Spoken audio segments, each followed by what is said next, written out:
धुळे शहरामध्ये गेल्या अनेक दिवसांपासून धाडसी घरफोड्यांचे प्रमाण वाढल्याने नागरिकांमध्ये भीतीचं वातावरण पसरलंय। धुळे शहरामधील रामदेव बाबा नगरामध्ये राहणारे मनपा कर्मचारी वीरू रिसवाल यांच्या घरी चोरट्यांनी तिसऱ्यांदा धाडसी घरफोडी केल्याने खळबळ माजली।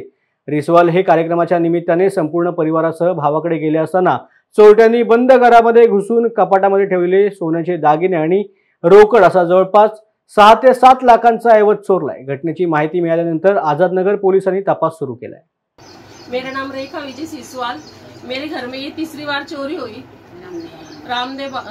Address Ramdev Baba Nagar municipal colony हुई थी, पर पुलिस ने कुछ करे नहीं। अभी भी हुई, अभी मेरी बहुत चीज गई।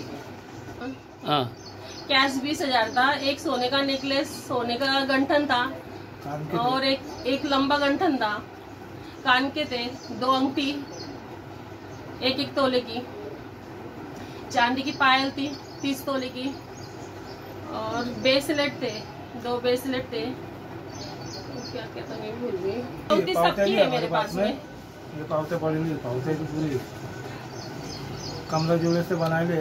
हाँ, नेकलेस वगैरह सब कमला ज्वेलर्स से बनाए ले हमने। दवाखान्यामध्ये गेले होते, भावाची मुलगी आजारी होती सिव्हिल हॉस्पिटलमध्ये। आम्ही तिथे बघायला गेले, मग नंतर भावाने सांगितले का इकडे झोपायला येऊन जा तुम्ही त्यांच्या घरी। इकडे झोपायला कोणी नाही म्हणे, आम्ही रात्री तिकडे झोपायला गेलो। कॅश 20,000 होती आणि एक मंगळसूत्र होता आणि बडी माला होती, 4 अंगठ्या होती, कानातले होते।